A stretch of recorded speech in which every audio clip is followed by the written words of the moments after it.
안녕하십니까. 수익을 말하다 예병군 멘토입니다. 드디어 또 수익을 말하다 시간이 돌아왔습니다.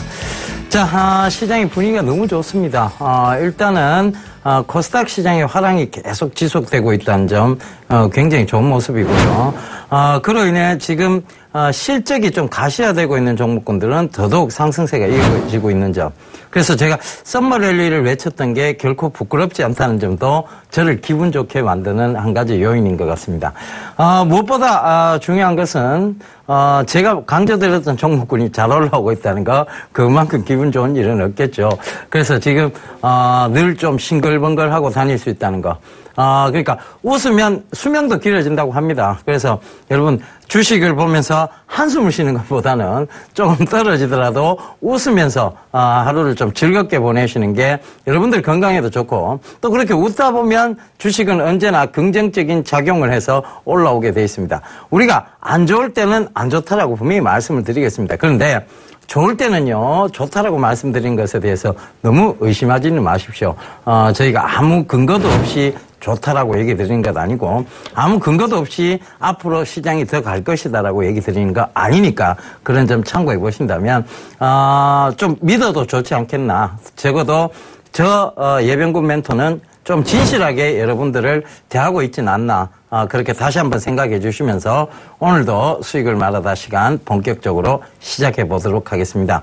자, 오늘 새로 다룰 섹터를 들어가기 이전에요, 시장 얘기부터 좀 하고자 합니다.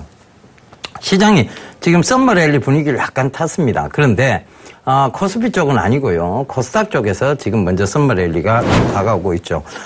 오늘 코스피 같은 경우에는 3포인트가 오히려 빠졌어요. 그래서 2073선에서 거래가 됐고, 코스닥이 9포인트 가까이가 올라서 782선에서 마감이 됐습니다. 자, 이거 왜 이런 현상이 일어나고 있는지 이유 있으니까요, 그 이유 살펴보도록 하겠습니다. 자, 시장이 전반적으로 좋은 분위기, 제가 계속 강조드렸던 썸머랠리에 대한 얘기입니다. 썸머랠리, 그죠? 썸머랠리. 자, 이 썸머랠리가 오기는 왔어요. 그런데 어느 쪽에 왔느냐? 예, 제가 저번에도 얘기 드렸죠. 코스피, 코스닥이 이렇게 있으면 아직은 개별 종목 장세가 강하기 때문에 코스닥 쪽이 조금 더 나을 것이라는 얘기 드렸습니다. 자, 코스피 시장이 아직은 조금 못합니다. 뭐 때문에요? 실적 때문입니다. 자, 최근에 대우조선해양이 실적에 대한 부분들을 감추었다고 해서, 즉 손실에 대한 부분들을 감추었다고 해서 급락이 나왔습니다. 그죠? 지금 여러 가지 코스피 쪽에 보면 대형 종목군 중에 LG전자도 마찬가지고요. 그 다음에 두산인프라코어 등 대형 종목군 중에 신저가가 나오는 것들이 속출하고 있습니다. 자, 왜 이럴까요? 왜 신저가가 나올까요? 결국은 실적이죠. 왜 실적이 안 좋았습니까? 두 가지 요인이 있었습니다. 메르스. 그죠? 메르스 때문에 오히려 조금 더 힘들었어요. 그러니까 당연히 이번 실적이 좋지 않을 수 있다는 거 분명히 예상될 수 있는 부분입니다. 그 다음 또 뭐 있었습니까? 유럽발 그리스 위기가 있었죠. 그래서 이 두 가지가 결국은 이번 분기의 실적을 떨어뜨린 요인이 됐고, 이것이 지금 대형주 중에서 신저가를 나오게 만든 요인입니다. 그럼 코스닥은 그럼 실적이 좋겠습니까? 역시 메르스하고 그리스 사태가 있었기 때문에 실적은 좋지 않을 거예요. 근데 왜 오르느냐에 대한 부분입니다. 바로 기대감이죠. 앞으로 좋아질 것이다. 그럼 코스피는요? 그렇죠. 앞으로 좋아지겠죠. 당연히 같이 좋아집니다. 그런데 문제는 코스닥 쪽이 오히려 실적적인 측면이 낮다라는 것과 앞으로의 기대감, 즉 제약주에 대한 부분들, 그 다음에 바이오주는 아니에요. 제약주에 대한 기대감, 그 다음에 앞으로 사물 인터넷에 대한 기대감은 오히려 코스닥 쪽이 더 강하다는 얘기입니다. 바로 그 점이죠. 그 점 때문에 코스닥이 좀 더 강한 모습을 나타내고 있는 거고요. 이 모든 시장에 지금 안전한 썸머랠리를 보일 수 있는 가장 큰 요인입니다. 별표 2개. 자, 뭐냐? 초저금리. 돈이 갈 곳이 없어요. 돈이 생기긴 생겼습니다. 진짜 생겼나요? 생기겠죠, 앞으로. 그렇죠? 정부에서 돈도 풀고 하니까 돈이 생깁니다. 돈을 어디 갖다 놔야 돼요.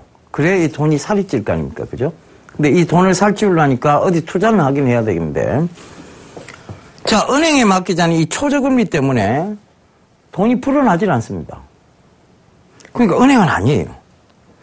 자, 부동산에 들어가자니 부동산에 들어갔다가 묶이면 부동산은 쉽게 샀다 팔았다 할 수 없잖아요. 또 너무 쉽게 샀다 팔았다 하면 단기 전매, 즉 단기로 인한 전매에 의한 뭐가 발생하는가 하면 양도소득세가 큽니다. 그죠? 그러니까 뭐가 되느냐? 부동산은 환급성이 떨어져요. 그러니까 어디 쪽으로 몰리느냐? 내가 팔면 이틀 만에 돈이 나오는 거. 그것이 바로 주식시장이죠. 그 주식시장으로 지금 돈이 몰리고 있다는 얘기입니다. 그렇게 몰려 들어가면서 결국은 이 초저금리가 어느 쪽으로 돈이 쏠리게 만들었느냐? 늘 드렸던 얘기입니다. 위험자산. 그렇기 때문에 실적이 좋지 못해도 코스피가 급락이 나오지는 않습니다. 그죠? 그러니까 그 부분들이 주요 요인이라고 보시면 되겠습니다. 그래서 우리가 이런 부분들 결과적으로 계속 살펴봤던 이유는 시장의 안정성적인 측면입니다. 안정성. 그럼 이건 언제까지 시장이 안전할 것이냐에 대한 부분이에요. 시장은 이러다가도 또 급락이 나오지 않겠네. 그러면 또 불안해지는데 언제까지 이 안정성이 유지될 것이냐에 대한 부분입니다.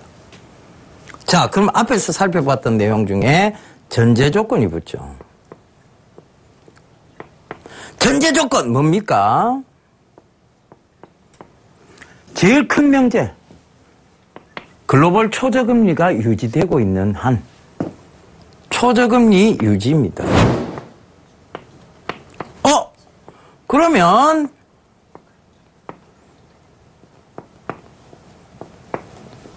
전제 조건이 초저금리 유지예요. 그러면 9월 달에 미국이요. 인상을 한다고 합니다. 뭐? 금리 인상. 그럼 초저금리 깨지네? 그러면 9월 달에 시장의 안정성은 잃겠네? 아니죠. 미국이 금리 인상을 하기는 할 거예요. 그게 9월이 될지 10월이 될지 11월이 될지 우리는 아무도 모릅니다. 내년이 될 수도 있고요. 그런데 지금 9월 금리 인상설이 계속 나오고 있죠. 그래도 시장은 안 빠집니다. 이유는 뭘까요? 9월 미국이 올리는 금리 인상의 폭입니다.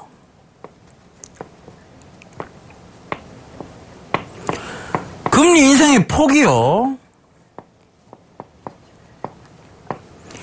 대폭적 금리 인상이면 이거는 초저금리 유지가 위협을 받는 것이죠.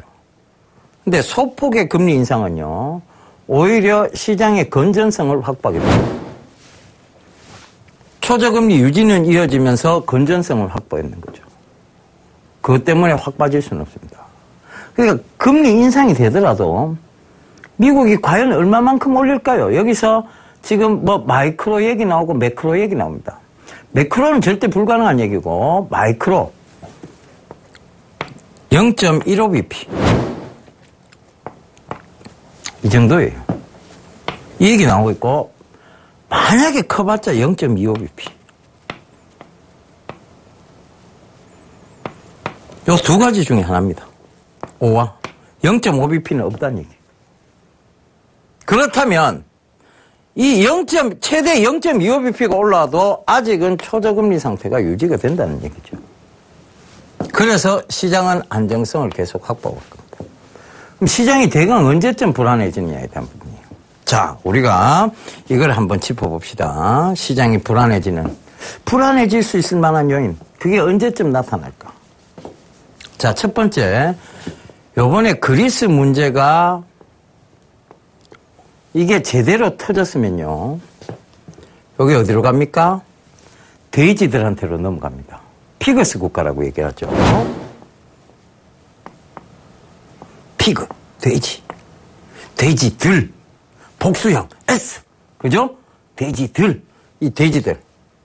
요 포르투갈, 이탈리아, 그리스, 스페인. 요 돼지들이 꿀꿀꿀꿀 대면서, 야, 밥 달라고 꿀꿀꿀 대겠죠. 그죠? 요렇게 돼지코가 그려지고요. 그죠? 예, 하관이 넓어지면서 웃고 있을 겁니다. 그죠? 피그스죠. 자, 이 피그스, 눈인 것 같아요. 그죠? 돼지코가. 자, 그래서 이 피그스 국가들이, 결국 난리가 날 텐데, 그리스를 끌어안아 줬어요. 그죠? 끌어안아 줬는데, 이게 사태가 그럼 포르투갈, 이탈리아, 스페인으로 넘어가지는 않겠죠. 본격적으로. 그런데, 밥 달라고 꿀꿀대는 건 똑같습니다. 그렇다면 이 문제는 언젠가는 다시 리오픈, 다시 불거질 수 있다는 얘기예요. 다시 불거질 수 있습니다. 자, 제가 죄송합니다만 다리를 살짝 올릴게요. 어찌나 유연한지 다리가 잘 들어집니다. 그죠? 자, 여기에 상처가 생겼습니다. 살이 썩어 들어가고 있죠. 여기 골마가고 있어요. 여기를 딱 잘라내면 다리는 없어지겠습니다만 더 이상 살이 썩어서 위로 올라오는 건 막을 수 있습니다. 그죠? 그런데 자, 여기에서 썩어 들어가고 있는 살을 어떻게 했느냐? 요번에 유럽이 후시딘도 안 바르고 반창고도 안 바르고 마데콩 그것도 안 바른 채로 그것도 안 바른 채로 그러니까 살이 솟아날 수 있는 약도 제대로 안 바른 채로 반창고만 싹 덮었어요. 그죠? 상처가 안 보이게끔. 네. 그러니까 어떻게 됐습니까? 결국은 이 문제는 다시 살이 썩어서 위로 올라오겠죠. 그게 언제쯤 되느냐에 대한 부분을 우리가 따져보자면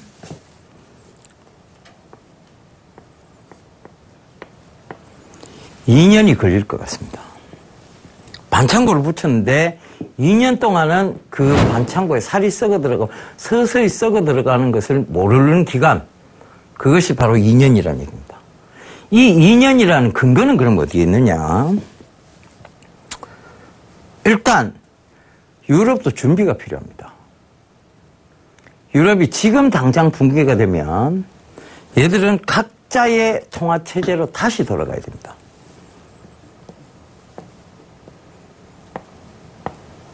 유로화가 사라지고 영국은 파운드화가 되겠고죠. 파운드화. 그죠? 각가지 통화가 등장하겠죠. 마르크화. 그죠? 그죠? 이런 각가지 루블화. 이런 각가지 통화 수단이 등장하게 됩니다. 그러니까 어떻게 되느냐?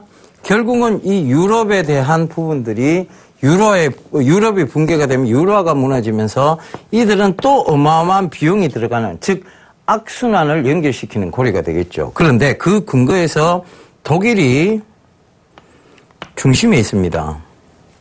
이 독일이 이 2년 동안의 준비 기간이 필요했기 때문에 그리스를 끌어안아 준 거예요. 포르투갈, 이탈리아, 스페인으로 번지는 것을 막기 위해서. 그럼 이들은 지금 이대로 가만 보고 있느냐? 아닐 거예요. 누가 준비하겠습니까? 앙겔라 메르켈이 뭔가를 준비를 하고 있습니다. 그 기간이 한 2년 정도 걸린다는 거고요. 또 하나, 영국이 이제, 브렉시트죠. 영국이 과연 유로존을 탈퇴할 것인가, 파운드화로 돌아갈 것인가에 대한 국민투표가, 시간이 걸리고 국민투표를 하기까지가 제가 봤을 때는 이 2년여의 시간이 걸린다는 얘기입니다. 그리고 아직은 1달러, 1유로 시대입니다. 유럽이 지금 너무나 좋은 상황이에요. 이런 걸 페리티 시대라고 하죠. 이 페리티 시대가 지속되고 있는 한 유럽 제품들의 가격 경쟁력이 여전히 남아있다는 것입니다. 좋다는 얘기죠. 그러니까 이들이 아직은 헤어지지 않을 것이다. 그렇다면 본격적으로 금리 인상이 마무리되어지는 시점이 약 2년 뒤로 세계 석학들이 잡고 있는데요. 그렇게 되면 그때 돼 갖고는 1달러 1유로 시대를 유지를 못합니다. 페리티 시대를 유지를 못하죠. 그러면 본격적으로 또다시 분열이 일어날 수 있습니다. 어디서? 유럽에서. 그게 첫 번째 유로존 붕괴에 대한 리스크, 즉 어떤 트리거 현상이라고 보시면 되겠습니다. 두 번째, 그럼 우리나라로 돌아가세요. 자, 우리나라가 2년 뒤에 뭐가 있습니까? 올해 말고, 내년 말고, 내후년에 뭐가 있습니까? 대통령 선거가 있죠.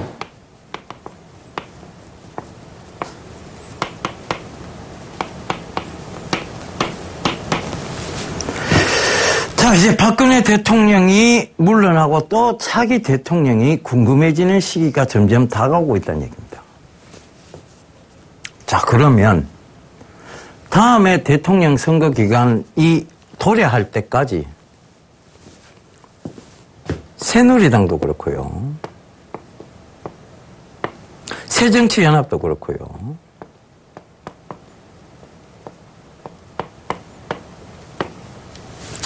국민들의 공분을 살 짓은 하지 않을 겁니다. 이건 없다는 얘기예요. 그러니까 뭐가 없다는 얘기입니까? 자, 경기 부양이 계속 된다는 얘기죠. 왜? 국민들의 환심을 사야 되니까. 그래서 계속 뭔가를 돈을 줄이겠다는 얘기해요. 선심성 공약을 계속 뱉어냅니다. 돈 풀어줄게요. 돈 풀어줄게. 우리 찍어주세요. 돈 풀어줄게. 우리 찍어주세요. 너가 그래 얘기를 하니까, 새누리당이 그래 얘기하니까, 자, 이거 대폭적으로 뭐 해야 된다? 대폭적으로 뭐 해야 된다 그랬어요? 추경. 그러니까 새정치연합에서 딱 보니까 이 추경이 너무 말편성돼갖고 국민들로부터 환호를 받으면 얘들이 힘들어질 것 같으니까 추경 반대를 합니다. 추경을 너무 많이 썼다. 근데 추경을 반대를 하는데 이걸 완전하게 반대를 하면 국민들의 공분을 삽니다. 그죠? 공통적인 붕괴를 일으키죠. 그러니까 어떻게 하느냐? 일부 반대를 하는 거예요. 일부 반대.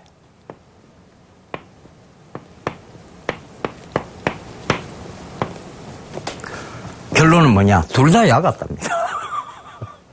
둘 다 야같답니다. 결과적으로 공분을 안 살지만 골라 한다는 얘기죠. 둘 다 야같다는 얘기입니다. 그러니까 누구는 일부 반대를 하고 누구는 강하게 선심성 공약을 딱 내걸어 놓고 이쪽에서 반대 들어가면 거기서 약간 양보해 준다면 우리는 오히려 국민들을 위하는 정치를 하고 있는 거 아니냐가 돼버리는 거죠. 명분을 쌓는 겁니다. 새누리당은. 참 대단합니다. 그런데 어찌됐든 경기 부양은 계속 된다는 것이죠. 초저금리도 계속 된다는 얘기죠. 우리나라. 못 올립니다. 이렇게 이렇게 국민들이 힘들어 하는데 여기 지금 가계비 대출이 어마어마하게 늘었습니다. 여기서 금리 인상 딱 해버리면요. 한은이 금리 인상을 딱 하게 되면 이 가계빚에 대한 부담, 그 이자 부담이요. 어마어마하게 커집니다. 조금만 올려도. 그러니까 어떤가 하면 정말 지금도 힘든데 더 힘들어진 상황이 만들어지면 공분을 사죠. 그러니까 눈치를 보면서 이거 못 올려요. 차라리 추가 금리 인하를 했으면 했지 인상은 못 합니다. 그 2년 동안 장이 좋을 수밖에 없는 근거가 만들어지고 있는 거예요. 선거가 내후년이니까 누가 선거 전에 국민들을 힘들게 하는 법안을 내놓겠습니까? 새누리가요? 아니죠. 새정년이요? 아니죠. 그들은 절대 국민들을 힘들게 하는 법안 그리고 얘기들을 할 수도 없고 꺼낼 수도 없습니다. 괜히 공분을 일으키기 때문이죠. 그러니까 2년 동안은 참 괜찮다는 거예요. 그래서 지금 새로운 경기 부양책들이 나오고 있다는 거죠. 자, 우리가 벌써 그리스, 유럽 갔다가요. 미국 금리 인상 문제를 미국 갔다가요. 그다음에 다시 우리나라로 돌아왔다가요. 그러면 우리한테 가장 지금 영향을 많이 미치고 있는 쪽도 한번 살펴봐야 되겠죠. 어디입니까? 바로 중국이죠. 중국. 이 중국이 시진핑이 주석이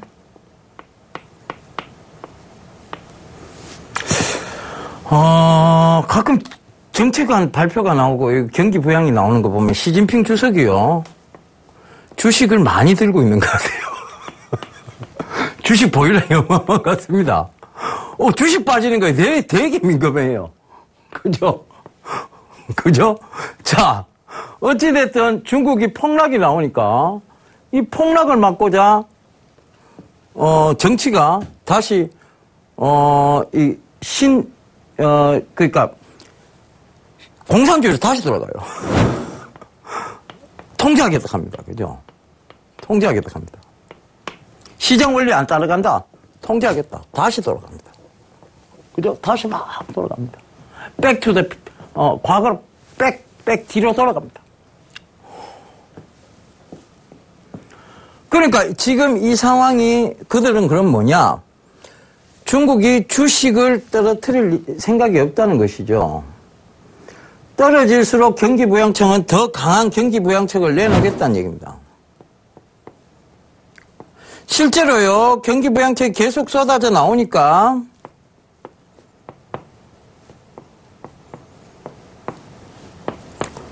지표가 호전이 되고 있습니다.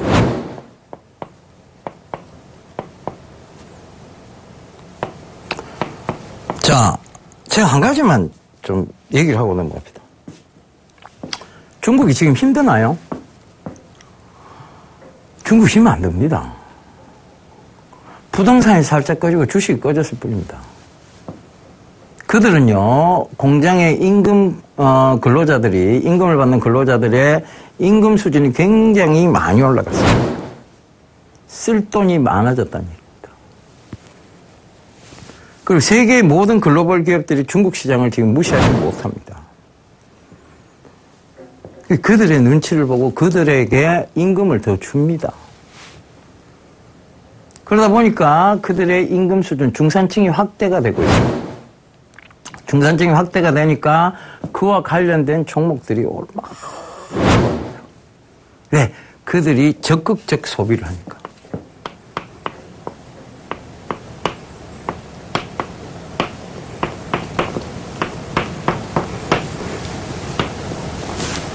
그러면 앞으로 이 중국 관련주들 더 열심히 보셔야 되겠죠. 최근에요, 게임주들이 많이 올라왔습니다. 게임주들이 왜 올라왔는가를 가만히 살펴보니까요, 중국 관련 게임주들이 많이 올랐어요. 뭐냐면 중국의 매출을 전적으로 거기에 대한 기대감이 크다는 얘기죠. 텐센트라는 기업이 있습니다. 그 기업이 CJ ENM이라는 회사에 투자를 하기 시작했죠. 이 CJ ENM 주가가 어떻게 됐느냐 하면요, 잠시 한번 살펴보고 가도록 하겠습니다. 지금 신고가를 만들어내고 있습니다. 오늘도 4% 올랐어요. 자, 요거 확대를 한번 해볼게요. 어머나, 그죠? 계속 올라가네요. 텐센트가 투자하고 난 이후로 계속 올라갑니다. 자, 중국이에요. 어마무시한 중국. 어마어마한 중국. 우리보다 월등한 인구수를 자랑하는 중국. 100억 부자가 우리나라 인구수만큼 있다는 중국. 그 중국이 적극적 소비를 하고 나섰습니다. 뭐가? 중산층이 확대가 되면서. 그럼 당연히 수혜를 보겠죠. 어디가? 이웃 국가인 한콜런, 한국인, 그죠? 그 다음에 일본, 니폰, 여기가 수혜를 본다. 그래서 지금 일본도 경기가 조금 살아 들어오고 면세점 사업이 잘 되고 있는 것이 바로 요커들, 즉 중국인들 때문입니다. 우리나라도 지금 요커들을 다시 메르스 사태를 잠잠화시키고 요커들을 불러들이기 위해서 한국관광공사도 발벗고 나서고 있고 호텔 신라도 발벗고 나서고 있고 대기업들이 전부 외국 관광객 유치에 열을 올리고 있습니다. 바로 그들의 적극적 소비 때문이죠. 제가 최근에 아침에 수익을 말하다, 신문 읽어주는 남자를 통해서요. 수익을 말하다 입에 베겠습니다. 신문 읽어주는 남자를 통해서, 그 얘기를 드렸어요. 그러니까, 중국의 KFC, 켄터키 프라이드 치킨이죠. 그죠? 그 다음에, 뭡니까? MC, 맥도날드, 맥도날드 여기서 뭐를 결제 수단을 추가했습니까? 알리페이를 결제 수단이죠. 이게 핀테크인데 기존 전통의 KG, 이니시스, KG 모빌리언스 다날 한국 사이버 결제가 아니라 이 알리페이 수혜주는 바로 하이셀이 있고 하이셀 그 다음에 한국정보통신이 있다는 얘기 들었었죠. 지금 들어가시라는 얘기 아닙니다. 급등이 나왔어요. 이미 한국정보통신. 하이셀도 급등이 나왔다가 다시 떨어진 거고요. 그러니까 이 두 가지가 급등이 나왔습니다. 결국은 중국 시장이 굉장히 중요하다는 것을 또 하나 말해주는 증거가 되겠죠. 증거. 그럼 답은 정해졌습니다. 2년 이내에 2년 동안 악재는 없고 2년 동안 선거 때문에 경기 부양책이 계속 나와서 시장은 좋아질 것이고 금리 인상도 크게 우리나라 봤을 때 지금 하기 힘든 상황이고 거기다가 중국이 지금 경기 부양책을 계속 쓰니까 또 좋은 상황이고 그럼 2년간은 뭐가 나올 수 있다? 어찌됐든 빠져도 다시 올라가는 랠리가 나올 수 있다는 얘기죠. 그래서 이 부분이 중요하다는 얘기입니다. 자, 이렇게 시장이 안정적일 때 그러면 이런 좋은 업황을 잡아 들어가고, 그죠? 그 중에서 탑픽을 잡아 들어간다면 수익은 당연한 결과입니다. 그래서 이 수익을 말하다 시간이 중요한 것이고, 이 시간을 통해서 여러분들이 종목을 잡아 나가시는 것이 중요하다는 얘기입니다. 자, 지난주였어요. 바로 여기에 왕발통이라는 이걸 타고 와서 여러분들께 직접 타는 모습까지 보여드리면서 자이로코프, 자이로 센서에 대한 얘기를 드렸습니다. 그죠? 자이로코프, 자이로 센서에 대한 얘기를 드렸는데 자, 이 센서 시장의 어떤 활성화를 얘기 드렸었죠. 센서 시장. 거기서 자이로코프, 자이로 센서, 그 다음에 모션 인식 센서, 그 다음에 여러분들도 뭐 드렸습니까? 모션 인식 센서, 그죠? 홀로그램.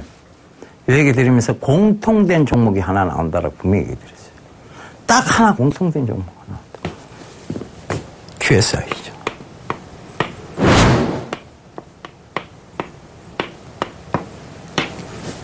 자, 이게 어떻게 올라왔는지 한번 보자고요. QSI 잠깐 보고 가도록 할게요. 미래시장이 나온다. 이 얘기 드렸었죠. 자, 지지난주, 바로, 그러니까, 월요일 날 촬영을 했고요. 7월 6일 날. 그 다음 방송은 7월 8일 날 나갔죠. 이때 가격이 저가가 5,400원이고, 그러니까 그 다음날 보면 되겠죠. 그럼 목요일 날 보더라도 저가가 5,500원이고 고가가 5,770원입니다. 금일 6,140원에 종가 마감이 됐습니다. QSI 중장기적 성장성 이제 입혀지고 있다는 얘기입니다.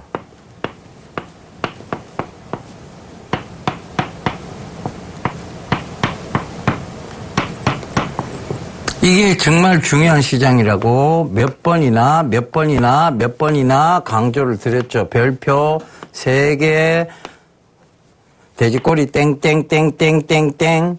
그죠?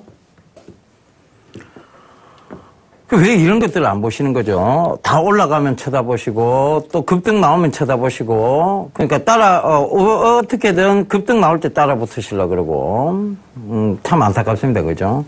미리 들어가 있으면 이렇게 마음이 편한 것을 여러분들은 계속 본인들을 어떤 마음 졸이는 시장으로 본인 자신을 던지고 있는 거 아니냐, 다시 한번 생각해 봐 주셨으면 좋겠습니다.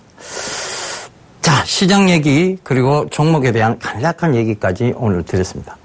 여기까지 지금 좀 마무리를 하고요. 그럼 오늘 새로 봐야 될 영역에 대해서 본격적으로 얘기해 보도록 하겠습니다. 자, 오늘 새로 봐야 될 영역 바로 48강입니다. LED의 변모와 마켓 시어에 대한 얘기입니다. 자, 얼마 전에 아침 신문 읽어주는 남자에서 서울 반도체를 한번 얘기 드린 적이 있습니다. 바로 직렬 연결의 LED와 교류죠, 교류. 그러니까 병렬 연결에 대한 LED입니다. 우리가 흔히들 병렬과 직렬이 있습니다. 직렬은요, 바로 연결이 되기 때문에 전압의 어떤 흐름에 따라서 전압이 세게 흘러가면 불빛의 밝기가 달라집니다. 흔들거리죠. 그러니까 일정한 전압이 흘러가지 않습니다. 그러다 보니까 깜빡깜빡거리는 현상이 생기기도 하고, 전압이 좀 세게 흐를 때는 불빛이 되게 눈부시다가 전압이 좀 약하게 흐르면 굉장히 또 어둡게 보입니다. 그런데 병렬 연결은요, 일정한 전압을 흐르게 합니다. 그러다 보니까 안정화되어 있죠. 불빛의 밝기가 일정합니다. 또 하나, 밝았다가 어두워졌다 하면 이 전구도, 특히 LED 전구도 저항값으로 밝아지는 시스템인데 당연히 불량이 생기겠죠. 그리고 수명이 짧아집니다. 그런데 이 병렬로 연결하는 기술에 대한 LED는요, 오히려 수명이 길어집니다. 수명이 지금 것보다 훨씬 길어지죠. 자, 이걸 R&D 투자를 통해서 개발해낸 곳이 바로 어디냐? 서울 반도체라는 얘기를 드렸었죠. 그리고 급등세가 나오기 시작했습니다. 자, 이제 마켓 시효가요, 조금씩 변하고 있습니다. 어디 시장에서? LED 시장에서. LED 지금까지 조정 많이 받았습니다. 왜? 그들끼리 치킨 게임이 아니냐는 부분이에요. 근데 치킨 게임이 되더라도 뭐가 되면 됩니까? 마켓 시효가 커지고 이런 병렬 연결의 LED 이런 기술력으로 승부한다면, 극복한다면 충분히 다시금 LED 시장은, 특히 우리나라의 기술력을 갖춘 LED 시장은 다시금 성장할 수 있습니다. 자, LED는 여러 산업 분야에 쓰이죠. 어디에 쓰일까요? 요새 신호등 보면 거의 다 LED로 바뀌어졌습니다. 여기 지금 이 스튜디오 안에도요, 각종 LED가 보입니다. 저 비상문을, 즉 비상문이라고 보이는 사람이 이래 달려가는 마크 있잖아요. 저것도 LED입니다. 자, 이 네만 해도 지금 LED가 굉장히 많이 보이기 시작합니다. 이제 모든 것이 LED로 조금씩 많이 바뀌어 나가고 있다는 것이죠. 왜? 저전력, 저전압, 그러니까 전기세도 줄이고, 그렇죠? 그런 부분들 때문에 LED의 사용 용도는 더더욱 높아지고 있다는 것이죠. 최근에는요, 자동차용 전구들이 거의 다 LED로 바뀌어 나가고 있습니다. 이 LED로 바뀌는 불빛도 예쁘지만요, 전압이 일정 정도, 일정하게 흘러가면서 수명도, 자동차용 LED 전구의 수명은 굉장히 깁니다. 그러다 보니까, 우리는 한번 어떤 차를 사서 예쁜 차를 원하는 거 당연한 거고요. 그리고 밤에 불빛이 화려한 차를 원하는 거 당연합니다. 예전에 아마 여러분들 폭주족들 기억나실 거예요. 폭주족들이 주로, 밤에 오토바이에다가 불빛을 쫙 달아갖고, 네온이라고 하죠. 네온 사인 쫙 달아갖고, 빠라바라바라밤! 이러면서 쫙 갔습니다.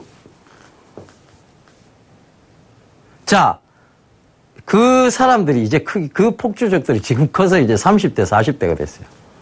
이들이 어떻게 하고 있느냐? 차량에 LED를 수도 없이 박아 들어가고 있습니다. 아마 차 타고 빠라바라바라밤! 이거 할 수 있습니다. 그죠? 그런데, 그런 부분들이 지금 LED 시장의 어떤 성장세가, 보이는 부분들. 특히 자동차용 헤드라이트의 성장세가 보이는 부분이죠. 또 하나. 이제요, 우리가 데이타임이라고 합니다. 낮 시간대에 뭘 켜야 됩니까? 등을 켜고 다녀야 되는, 즉, 낮 시간에도 등을 켜고 다니라는 법안이 지금 이제 통과되기 일보 직전입니다. 왜요? 사고를 미연에 방지하기 위해서. 그래서 지금, 거기에 대해서 법안 통과를 바로 목전에 두고 있다는 것도 하나의 이 자동차용 LED 시장, 즉 자동차용 조명 시장에 대한 부분들이 전망이 밝은 이유가 되겠죠. 자, 그거에 대해서 본격적으로 살펴보도록 하겠습니다. 자, 준비한 화면 보시겠습니다. 자, DRL입니다. DRL 포지션. 자, 여기 나오죠. 바로 저게 데이타임, 즉 주간에 러닝 밝혀주는 램프라는 얘기입니다. 데이타임 러닝 램프에 대한 얘기입니다. 그 DRL 포지션이 어떻게 되느냐? 제품 사진을 보시면 기아 자동차 프라이드, 현대자동차의 i30, 제네시스, 소나타의 바로 DRL, 즉 그 헤드라이트 부분에 대한 부분입니다. 데이타임 러닝 램프에 대한 얘기죠. 그것이 지금 계속 개발이 되고 있는 거고 KH, DM, GMX 353 차종 개발 진행 중이다. 개발이 계속 이루어지고 있다는 얘기입니다. 자, 다음 화면 보실게요. 자동차용 LED 제품. 자, 우리가 흔히들 차에 타면요. 차에 어떤 부품을 다루기 위해서는 버튼을 누르기 위해서는 그 버튼이 색깔이 좀 밝아야 됩니다. 근데 그게 어두우면 잘 안 보이겠죠. 그래서 지금 그 버튼에 대한 버튼 백라이트 유닛이라고 하죠. 그 버튼 백라이트 유닛을 전부 다 LED로 교체가 되어지고 있는 중이에요. 특히 고급차에 현대자동차 에쿠스와 소나타, 아우디 A6, 폭스바겐 이런 차종들이 지금 거의 다 LED 제품의 실내 부품들을 LED 제품으로 실내 백라이트를 전부 LED로 바꿔 들어가고 있다는 얘기입니다. 자, 다음 한번 보실게요. 자, 우리가 여기 지금 보이는 화면에 여러분 보이실 거예요. 차 폭등 방향 지시등입니다. 자, 차에 타면요, 이제 우리가 백밀러라고 하죠. 안에 룸밀러가 있고 바깥에는 백밀러가 있습니다. 이 백밀러에 보면 요새는요, 여기 LED 제품으로 이렇게 백밀러에 바로 방향 지시등을 같이 넣어 놓았습니다. 그리고 늘 불이 들어와 있다가 왼쪽 방향 지시등을 켜면 이게 깜빡깜빡 전멸로 바뀌죠. 그러니까 그런 부분들이 바로 지금 또 LED로 한참 바뀌어 나가고 있다. 방향 지시등조차도 바뀌어 나가고 있다. 기아 자동차의 프라이드 후속 소렌토 R 외 현대자동차의 소나타까지 마켓 시효는 계속해서 커지고 있다는 것이죠. 자, 다음 한번 보실게요. 자동차용 LED 제품에 보면 정지 표시등입니다. 그러니까 바로 브레이크를 잡게 되면 뒤에 불이 들어오게 되어 있습니다. 이 정지 표시등이요, 차 위에 선반에도 놓여지고 뒷자리 선반에도 놓여져 있고요. 그 다음에 백라이트 쪽에도 있습니다. 자, 그러면서 그 정지 표시등조차도 밝아야 앞차가 급제동을 하고 있구나, 앞차가 섰으니까 나도 밟아야 되겠다는 생각을 만들어주겠어 굉장히 밝은 자동차용 LED를 선택하고 있다는 것이죠. 자, 이런 부분들이요, 결국은 어떻게 되느냐, 앞으로 LED 시장의 성장세를 의미하는 것입니다. 자, 이게 왜 또 그럼 더 커질 수밖에 없는 시장이에요? 다음 한번 보실게요. 자, 후미등 바뀌어 나가고 있죠. 결과적으로 후미등 거의 다 지금 LED 다 바뀌었어요. 새로운 신차종이 나오는 것들은 후미등마다 다 LED로 바뀌었습니다. 그래서 지금 아마 여러분들이 보시는 제품들은 거의 다 후미등이 LED, 새로 나오는 차종들은 전부 다 LED 제품으로 나오고 있다는 것이죠. 이만큼 마켓 시효가 커지고 있어요. 이걸 누가 지금 따라가고 있느냐? 중국의 자동차 산업이 급속도로 발전하면서 이 제품들을 수입을 해가고 있다는 것이죠. 그러니까 자동차 완성차 쪽은 좋지 못하지만 자동차 부품 쪽은 중국이 침해가 들어와도 그들이 우리나라 LED 제품을 쓰고 있다면 오히려 이것은 수혜가 될 것이라는 얘기입니다. 왜? 그들이 드디어 차를 타고 다니기 시작하고 있습니다. 운송수단을 가지기 시작했습니다. 퍼스널 운송수단, 개인 차량, 개인 자전거, 개인 오토바이를 갖고 싶은 욕망들이 생기기 시작했습니다. 그래서 중국이 자동차 산업이 급속도로 발전하고 있습니다. 거기에 수혜는 아마 대한민국의 자동차 부품 회사들이 아닐까. 그렇게 보시면 될 것 같아요. 그러면서 또 하나의 이유가 나옵니다. 자, 다음 한번 보실게요. 주간 주행 등의 의무화 시기입니다. 언제냐?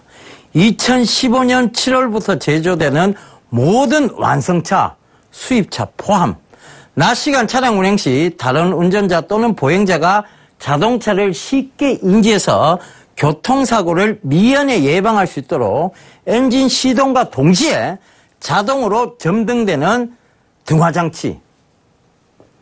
자, 일반적인 등은요, 전력 소모가 많습니다.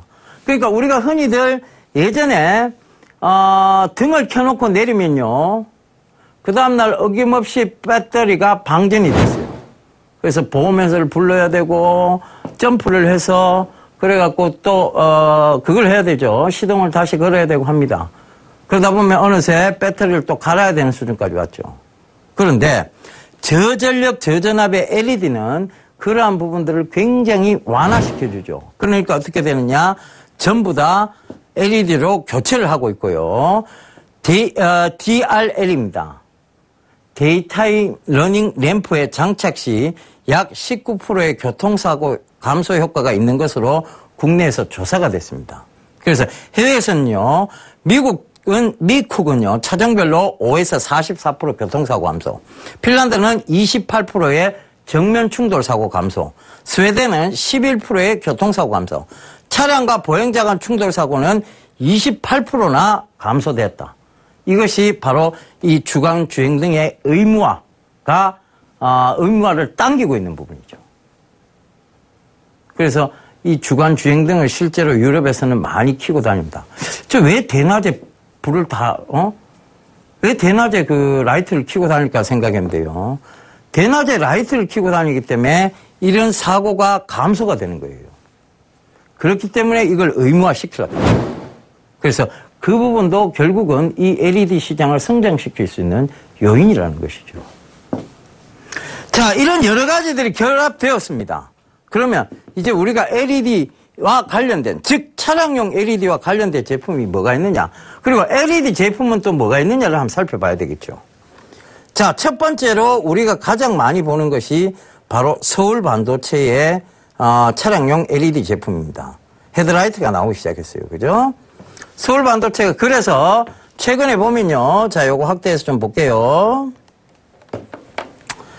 자, 일봉을 보시면 갑자기 급등세가 나오기 시작했습니다. 병렬 연결 LED에 대한 얘기가 나오기 시작하면서. 그죠? 그래서 말씀드리고 나니에 바로 급등세가 지금 출회가 되고 있다는 점이죠. 그죠? 그래서 서울 반도체, 지금 이제 추세 전환을 꿈꾸고 있다. 자, 요걸 확대를 해볼게요. 많이 빠졌어요. 많이 올랐다가 많이 갑자기 빠졌습니다. 그리고 정체가 나오죠. 우리가 흔히들 여러분 산업이 쇠퇴기로 갔다가 또 정체기가 나오고 산업의 개화가 시작될 수 있다고 얘기 드렸습니다. 지금 이제 LED 시장이 또 개화를 하는 것으로 근거를 잡을 수 있는 것들이 앞서 말씀드렸던 바로 터닝 포인트가 될 수 있겠죠. 차량용 LED에 대한 부분입니다. 그 다음에 두 번째 또 종목을 한번 볼까요? 최근에 상장된 종목이죠. 세미콘라이트라는 회사입니다. 오늘 무려 7%가 올랐습니다. 7%가 올랐는데, 자, 이것도 좀 살펴봐야 되는 요인이겠죠. 자, 이거 한번 살펴보겠습니다. 상장된 지가 언제냐? 2015년도 6월 25일 날 상장됐습니다. 아직 한 달이 채 지나지 않았고요. 그 상황에서 조정이 들어왔고 오늘부터 이제 급등세가 나왔다. 바로 차량용 LED에 대한 부분들의 수혜가 예상될 것이라는 각 증권사의 리포트들이 나오기 시작하고 있습니다. 그 다음 또 하나, 또 LED의 대표적인 주식이 있죠. 오디텍입니다. 바로 이 오디텍은요, 이 LED 부품의 필수 소재, 즉, 소켓, 이런 부분들이 들어가는 거예요. 그러니까 이 오디텍이 최근 들어와서 시세에서 계속 우상향 쪽에 방향을 만들어 나가고 있다는 것이죠.